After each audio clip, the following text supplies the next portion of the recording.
Game begin.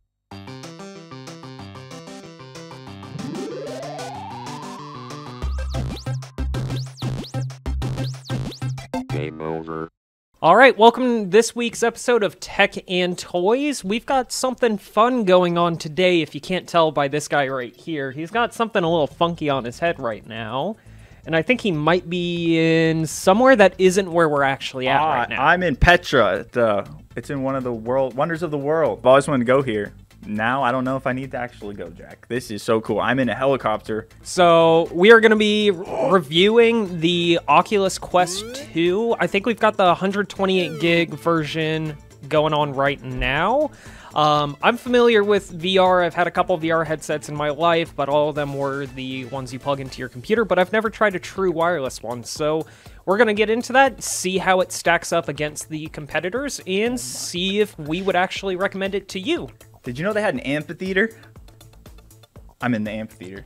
I never thought, so I thought people only got these to play video games with, but apparently I would honestly get it just to watch videos and 360 stuff on. Like, this is amazing. All right, so we're going to go over a couple things with the Oculus Quest specifically. Some quick pros, cons, things you should be aware of before you go out and purchase one. Starting out of the gates, they come in at about $300. You can get them at Best Buy, Amazon, Newegg. All the major tech retailers sell them. You can probably even buy them from Facebook directly. But some of the big pros to it compared to their competitors: no cables required. Your joysticks or remotes, the headset itself, and everything else is completely wireless. It's got a pretty sharp display. I'm used to having glasses on and things with VR headsets not being sharp. It actually looks very vivid, and that's coming from my experience with a HTC Vive. It's got a relatively powerful processor. There was some stuttering with it here and there, but nothing too major. The motion tracking on it is phenomenal, though, especially when you're talking about comparing this headset and the controllers to, say, something you actually have to set up base stations for that track you.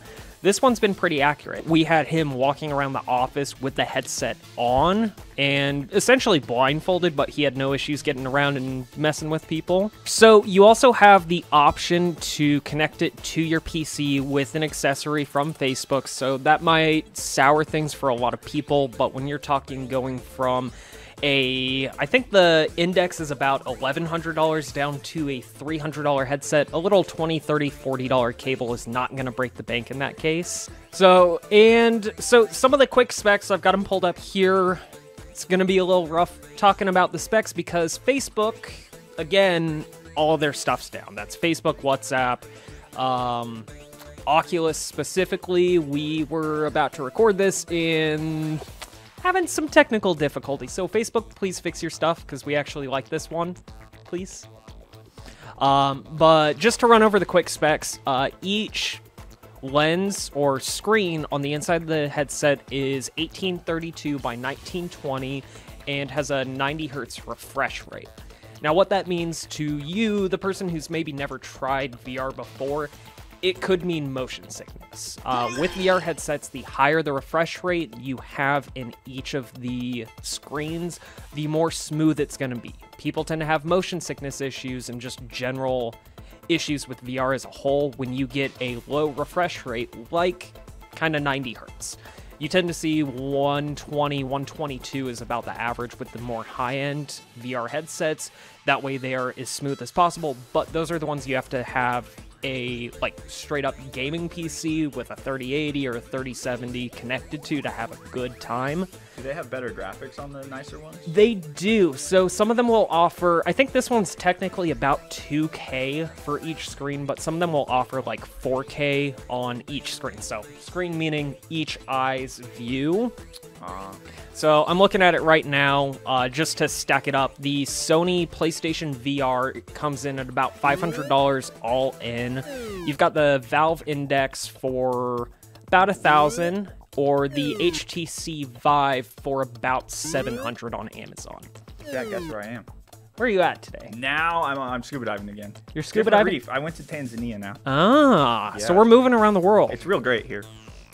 Let's see here. So some of the really cool things that I like about this headset and the controllers compared to their competitors is just the seamlessness between getting it set up, connecting the Facebook account, which is another con in my opinion, and just watching him have some fun with it. Like, it's a really great experience for people who are new to VR and don't want to spend the $1,000 plus between a PC and the headset itself. I know when I built my first one, the PC itself, I really built out of old parts except for the graphics card, but the graphics card alone runs more than most of the headsets cost. So you have an overall lower startup cost, but with it being true wireless, the only downside or major downside for people new to VR is going to be the battery life. You have a tiny thing on your head, you don't have a lot of space for a battery. I think it took probably about an hour and a half for us to get from, I think, like 10 to, I want to say like 60 or 70% charge, and we'll see what percentage it's at here in a minute. But I'm assuming probably like 50%. So if you're playing for a long time doing workouts and all of that, the battery's going to drain quick, but it does charge relatively quick as well. I'm flying up a waterfall now. Man is going to space. How much are these, Jack? They are $300 for the base version. So worth it. Is it though? You tell me. What do you think? I think this is my first time using any sort of VR thing. My mind is blown. Even if you buy a used one, only use it for like a month.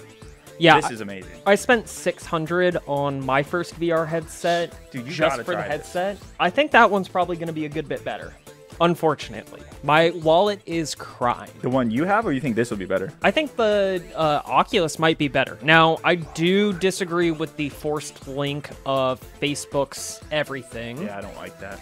But for people that are really attached to Facebook, that have had it and rely on it for a lot, it makes sense to have everything in one environment, kind of like what Apple does. Like I said, if you're looking for a more open environment where you can play games that you just find on the internet, like back when I was playing VR, there was this one game called A Township Tale.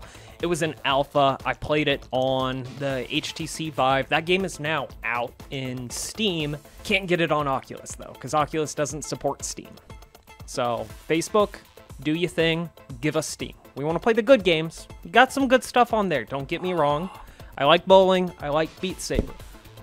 I made it to the top. I'm out of the clouds. You're out of the clouds? Yeah. It's got the speakers built into the head strap. I just traveled the whole world. If you'll look to your right, so the earpiece is right here. Are you touching me? Yes, I am. But yeah, the earpiece is right here. You can't see it behind the strap, but you've got that. It's got 4 cameras on the front, 2 on the top, 2 on the bottom for motion tracking. And then it charges over USB-C, which is becoming the standard. So fast charge, fast data transfer, works with their Oculus Link cable. It's a 16.5-foot cable that lets you connect it to a compatible PC to access the software library on there. Something I really like about it is it has this adapter that Jack put in there that comes with it. So you can use glasses with it. Me and Jack both wear glasses. I wear blue light glasses because I hate screens and lights. They hurt my brain. Faceplate looks like this. It's not the most conducive to people who wear glasses like me, which is a huge deterrent for a lot of VR because I can't see anything. I don't want to have to throw on contacts that I don't have or make weird adjustments just to see better with it, but they do include the glasses adapter in there. They work pretty well. It's just a little extra plastic, gives it a little bit bigger of a bumper, that way your glasses actually fit, and it just snaps right on. I gotta say, I'm very impressed.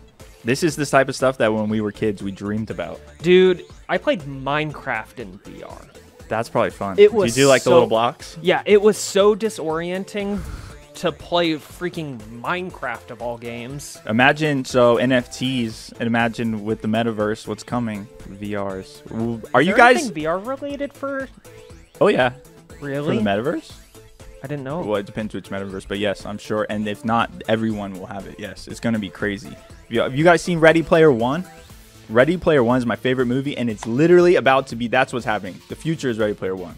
And if you like it or not, it's happening. So get your moon suits ready. We're going into call the VR, boys.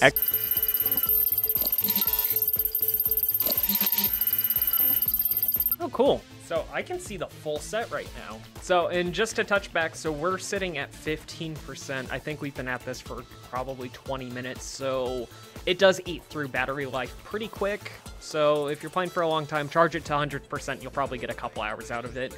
Yeah. Dude. Yeah. All right. What do you see now? Where are you? I am in Venezuela at Angel Falls. Yes. Isn't it cool? Are you just wait? You know how you go when you go traveling? Like you go to Paris, you go to Rome, somewhere like that. You pay a lot of money to go follow some guy around, walk around with him. You can do this yourself. You can lay in bed before you go, find out what you want to see, and go. I saw a 5-hour walking tour of Paris. You just walk around with a 360 camera. Someone did. God bless them. So now you can go walk around see what you want to see, and then when you actually go, save your time, make it worth it. All right, Jackie, we did YouTube VR. Jack, you want to go try out some games now? I want to go play some games. There's this one that I think you would have a lot of fun. It's violent, but it's therapeutic. Oh, therapeutic, cathartic violence. Huh? All right, we don't support violence unless it's in a video game, and then have fun. Only at the Rage Room. All right, we'll be back in just a few. We're going to go head to the Hit Factory now and have a lot more space to legitimately run around and actually play this. Because I'm scared I'm going to hit Frank in the back of the head right here. All right, so we came to the Hit Factory. We needed a space where we aren't going to run into stuff because this thing makes you feel like you got all the space in the world when you really don't. And we were playing this game yesterday. We're going to play a game where it's kind of like Wii Sports, but it's a lot cooler. We also have that game. We have Beat Saber. There's also a really fun game that we downloaded the demo for this morning called Super Hot. Super Hot. I know nothing about this. We'll show you in just a second. You said it's called Super Hot? Super Hot. Super Hot. Is it like you're just in a room of lava? No, it's so much better.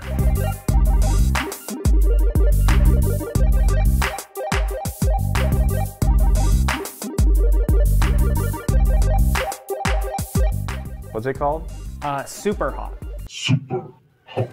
Are you just trying to figure out how to grab? Yeah. It's the bottom of the two. Whoa. Now what? Do I shoot?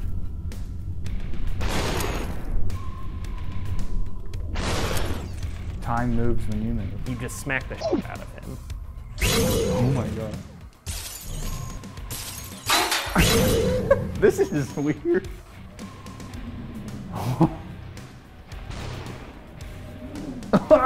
This is awesome. Oh, I got shot in the head.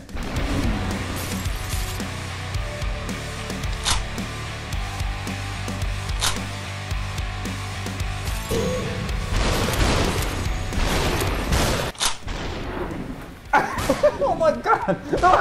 All right, this is way more intense than any other VR game I've ever played. Right? And the full game's only $25 too. Yeah! Super hot. All right, if that was the demo, that was the best demo I've ever played in my entire life. That was the demo. Wow. Wow, wow, wow, wow. I'm going to buy one today. All right, so we just did our testing of the Oculus 2. Man, is it fun. Yeah, the Oculus Quest, I am very pleasantly surprised coming from. My first VR experience was the PSVR, which I returned in less than 24 hours. For the original cost of it, it just wasn't worth it. This is actually a really good headset for $300. Yeah, I mean, it's way better than I thought it would. The fact that you don't need any of the like nodes or lighthouses, whatever each company calls them, just to have the full experience. It has a pretty decent library of games. I mean, there are some things you would miss out coming from PC to a standalone headset. The actual view is very seamless. Like, I haven't had any motion sickness with this. Well, I think that pretty much covers this week's episode of Tech and Toys. The verdict is 2 thumbs up. It's amazing. Yeah, all the thumbs up. All the thumbs. I might go buy one right now. Keep an eye on it. Things can only get better with VR. Thanks for tuning in this week. We'll be back next week with some more fun stuff. If there's anything you want us to go over specifically, let us know in the comments. Don't forget, that your interaction with the video keeps this show going. So don't forget to like, comment, subscribe, all that fun stuff, and tell your friends about us. All right. If you have friends.